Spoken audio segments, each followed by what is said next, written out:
Red టీవీలో మీ వ్యాపార ప్రకటనల కోసం ఈ నంబర్ని సంప్రదించండి. హాయ్ హలో నమస్తే, నేను మీ Gopi. Welcome back to Red TV. ఈరోజు మనతో వచ్చేసి సీనియర్ జర్నలిస్ట్ జగదేవ్ గారు ఉన్నారు. సార్ నమస్తే. సార్ నమస్తే సార్. మనం చూస్తున్నాము ఆంధ్రప్రదేశ్లో రాజకీయాలు అయితే బాగా రసవత్తరంగా అయితే మారిపోయాయి. ఈ క్రమంలో గుడివాడ అమర్నాథ్ గారు గాజువాకలో పోటీ చేస్తున్నా అన్నారు. పవన్ కళ్యాణ్ దమ్ముంటే నామే పోటీ చేయని గుడివాడ అమర్నాథ్ గారు సవాల్ విసురుతున్నారు. దీని మీద మీరు ఏమంటారు సార్? గుడివాడ అమర్నాథ్ గారు వ్యాఖ్యల్ని వైసీపీలో కొంతమంది మంత్రులలో ఈయన ఒకరు. మాజీ మంత్రే కాదు. సో ఈయన అంటే వైసీపీలో నేను మొదటి నుంచి కూడా చెప్పేది అదే, 151 మంది ఎమ్మెల్యేలు ఇంక్లూడింగ్ జగన్మోహన్ రెడ్డి గారితో కలిపి, కొన్ని ఆయన విషయం పక్కన పెడితే 150 మంది ఎమ్మెల్యేల్లో ఒక 10 మంది ఎక్కువగా జబ్బలు చరుచుకొని మరీ మాట్లాడుతున్నట్టు అనిపిస్తుంటుంది నాకు. అంటే కొంచెం మితిమీరి. దాంట్లో ముందు వరుసలో ఉండే వ్యక్తి కొడాల నాని గారు, తర్వాత పేర్ని నాని గారు, తర్వాత గుడివాడ అమర్నాథ్ గారు, అనిల్ కుమార్ గారు, రోజా గారు, కొంతమంది. అంటే ఎందుకో అట్లా అంత హైపర్ యాక్టివ్గా మాట్లాడతారు ఎందుకు అనిపిస్తుంటుంది. రాజకీయం సహజం కానీ అంతగా అవసరం లేదు నేనండి. మిగతా వాళ్ళు నాయకులు కాదా? మిగతా వాళ్ళు గెలుచుకోలేదా? మిగతా వాళ్ళు కూడా ముఖ్యమంత్రి జగన్మోహన్ రెడ్డి గారి దృష్టిలో పడలేదా? ఇట్లా మాట్లాడితేనే ఆయన దృష్టిలో పడతారా? కాదు కదా. అవును.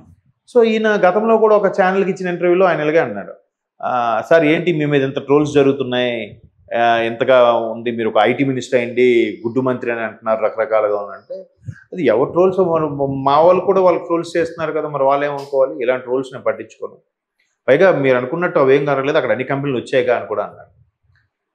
లేదని మీరు గతంలో ఆయనతో కలిసి ఒక ఫోటో దిగారు సంథింగ్ అని అంటే, లేదు చూడండి ఆయన నాతో దిగాడు, నేను ఆయనతో దిగాను చూడండి అన్నారు కూడా అన్నారు. అంటే ప్రతిదీ కూడా అంటే ఇగోని చంపుకోలేరు కదా ఎవరు కూడా, అందుకు అలా మాట్లాడారు.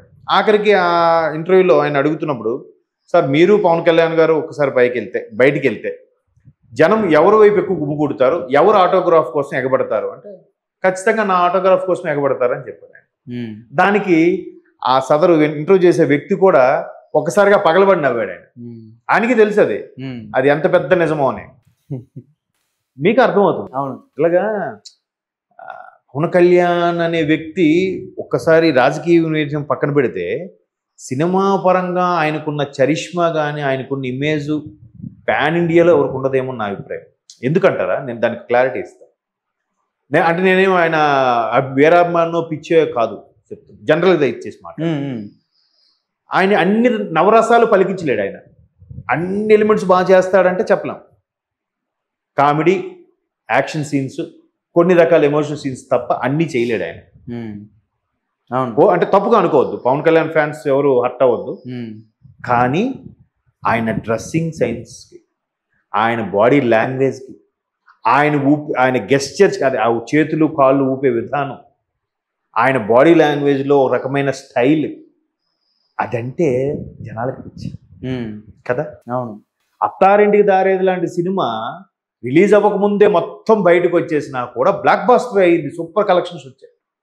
ఎట్లా ఇండియన్ స్క్రీన్ మీద ఎవరికైనా అటువంటిది ఉందా? నాకు తెలిసి జానీ సినిమా తరువాత ఆల్మోస్ట్ జల్సా వరకు కూడా ఒక్క సూపర్ హిట్ లేదు. జానీ ఇప్పుడు వచ్చిందండి, 2002-2001 వచ్చింది జానీ. 2002 ఆల్మోస్ట్ 2002, 2003 కదా. మళ్ళీ జానీ తర్వాత ఒక 2 ఏళ్ళు ఎంత గ్యాప్ తర్వాత కదా వచ్చింది గుడుంబ శంకర్ సంథింగ్, గుర్తులేదు నాకు కదా. జానీ మళ్ళీ జల్సా ఎప్పుడండి? జల్సా ఆల్మోస్ట్ 2008 ఇప్పుడు అనుకుంటా, 2007-2008. అంటే ఈ మధ్యలో ఒక 6 ఏళ్ళ పాటు ఒక 10-12 సినిమాలు వచ్చి ఉంటే ఏది కూడా సూపర్ హిట్ కాదు. ఆడే ప్రొడ్యూసర్స్కి నష్టం లేదు, కానీ మరి అంత ఇమేజ్ ఎట్లా ఎవరికైనా అంటే, ఆయన మెంటల్ ఎబిలిటీ, ఆయన క్యారెక్టర్, ఆయన యాటిట్యూడ్కి జనాలు ఫిదా అయిపోయారు. ఒకప్పుడు హీరో అంటే కళ్ళజోడు తీసేవాడు కాదు, బాడీ గార్డ్స్, భారీ బిల్డప్ అది ఉండేది. ఈయన వచ్చాక ఎలా అయిపోయింది? హీరో అంటే డౌన్ టు ఎర్త్, నేను మీలో ఒకడిని, నాకే ఆర్భాటం ఉండదు, ఒక దానం చేస్తాడు ఎవరు చెప్పడు, గుప్త దానాలే అన్నీ, ఎవరికి బయటికి పబ్లిసిటీ యాడ్లు వేసుకోడు, ఒక పార్టీకి వెళ్ళడు, ఒక పబ్కి వెళ్ళడు, ఒక సినిమా అకేషన్కి వెళ్ళడు, తర్వాత చీఫ్ గెస్ట్గా పిల్లలు రండి సార్ అని బతిమాలుకుంటే కదా వెళ్ళాడు. మరి అంత ఇమేజ్ ఉన్న ఎట్లా వచ్చింది? Because of behaviour. Humanity levels, అవునా కదా? అవును.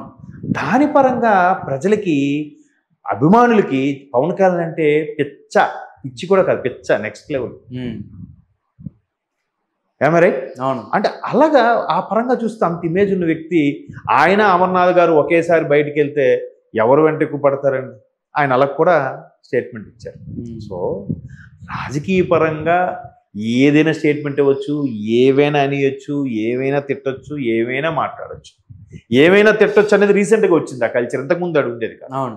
ఎంత బాగా విమర్శించుకున్నా హుందాగా ఉండేది, ఫ్యామిలీ వైపు వెళ్ళేవారు కాదు.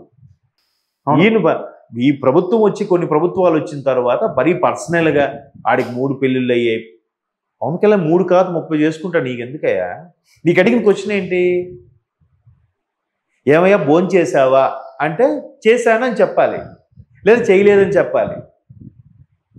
రాత్రి బిర్యానీ తిన్నాను, కడుపు అంతా ఇదిపోయింది, అది చేయింది, నేనంటే ఆడు సరిగ్గా అన్నం పెట్టాడు, నన్ను చూడలేడు, పొద్దున్న టిఫిన్ చేశాను, కడుపులో తిప్పుతుంది, సాంబార్ ఇడ్లీ తిన్నాను, ఇవన్నీ ఎవడడిగాడయ్యా నీకు?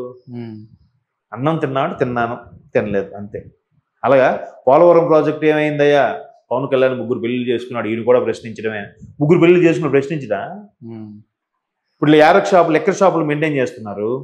వాడు తాగుబోతాడు కూడా ఏదో తిడతా ఉంటాడు 2 ఎక్కిన తర్వాత. ఏమో ఆ తాగుబోతాడు మాటలు పట్టించుకోకపోవడం ఏంటి? ఎంత తాగుబోతాడైనా ఫుల్ కిక్ లోపల అన్నం అనుకుని పెంట తింటాడా?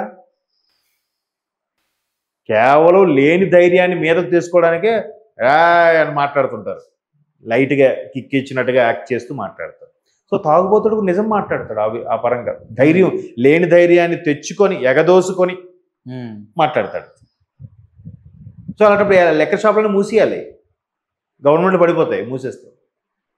కాబట్టి అట్లాగా ఒక తాగుబోతోడు మాటలు అనుకోవాలో, లేకపోతే ఇంకే పెద్దానికి ఒక విమర్శ, ఆయన ఇలా అన్నాడు, అలా అన్నాడు. ఎందుకంటే లాస్ట్ టైం గాజువాకలో ఓడిపోయారు కాబట్టి ఇప్పుడు ఆయన పోటీ చేయడానికి, ఇంకా ఆయనకి టికెట్ కన్ఫర్మ్ అయింది లేదు కూడా క్లారిటీ లేదు. మరోవైపు చాలా మంది చెప్తున్నారు కదా ఆయనకి టికెట్ కన్ఫర్మ్ అవ్వలేదు, అనకాపల్లి ఉమ్మడి విశాఖ జిల్లా ఒకప్పుడు, ఇప్పుడు అనకాపల్లి ప్రాతినిధ్యం వహిస్తారు, ఆయనకే టికెట్ అవ్వలేదు, చాలా మంది మంత్రులకు కూడా టికెట్ కన్ఫర్మ్ అవ్వలేదు అని అంటున్నారు. గతంలో పవన్ కళ్యాణ్ గారు గాజువాక భీమవరం నుంచి ఓడిపోయారు కాబట్టి ఈసారి సవాలు విసురుతున్నారు. ఇప్పుడు పవన్ కళ్యాణ్ వేరు, ఇప్పుడు పవన్ కళ్యాణ్ వేరు. ఇప్పుడు అందరూ ఒకేలా ఉండిపోరు కదా. ఇప్పుడు కూడా ఆయన పొత్తు పెట్టుకోవడానికి కారణం కూడా ఏంటంటే, ఒక బాబు నాకు ఇంకా పూర్తిగా నాకు పార్టీలోని కార్యకర్తలు సభ్యులకి అంత స్థాయిలో అవగాహన రాలేదు, ఒక పెద్ద పార్టీతో కలిసి చేస్తే ఒక అవగాహన వస్తుంది, బలం పుంజుకుంటాము, అలాగని కొత్త వాళ్ళని పాత వాళ్ళని ఎవరిని తీసుకోవాలనుకోవట్లేదు, ఎక్కడ వాళ్ళు అక్కడ చెక్ పెట్టామన్నట్టుగానే చెప్పాడు ఆయన తాడేపల్లి గూడెం సభలో కూడా. కాబట్టి పవన్ కళ్యాణ్ గారిని దమ్ముండి తేల్చుకుందాం అంటే ఆయన కొంతమంది మాట్లాడినప్పుడు ఇలాగా అన్నాడు, నువ్వు కూడా నన్ను అనేవాడు అయిపోయావా అన్నట్టుగా అన్నాడు. అది మేలా ఫిమేల్ పక్కన పెడితే. అంటే ఇంకా ఆయన ఎందుకు లేరా వీళ్ళందరూ అలా అరుస్తూనే ఉంటారులే, అర్థమైందా? అక్కడ నిజంగా ఆ డైలాగు ఎంత గొప్ప విషయం. అసలు ఇంకోటి చెప్తాను, పవన్ కళ్యాణ్ పార్టీ పెట్టి అప్పటికి 5 ఏళ్ళు అయ్యింది, 2 స్థానాల్లో కూడా ఓడిపోయాడు ఆయన.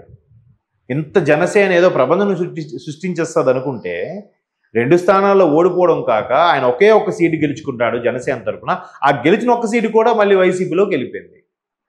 మరొక లాంటి ఇండియాలో ఉంటాడా, లేదంటే రాజకీయాల్లో ఉంటాడా? ఇది ఎక్కడో కలిపేసో వదిలేసి వేరే పార్టీలో విలీనం అయిపోవడం, లేదా సినిమాలు చేసుకుంటాడు.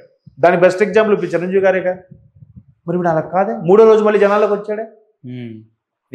మీ నమ్మకాన్ని నేను గెలవలేకపోయాను, మీరు నన్ను నమ్మట్లేదు, నేను నమ్మాలంటే ఏం చేయాలి చెప్పండి, మీ నమ్మకం నిలబెట్టుకునేలా చేస్తాను అనే మళ్ళీ జనాల్లో. అలాగ ఎవరైనా రాగలరా? మరి అటువంటి పవన్ కళ్యాణ్ గారితో అమర్నాథ్కి పోటీ అంటే ఇంక మరి వాళ్ళ విజ్ఞతకే వదిలేయాలి.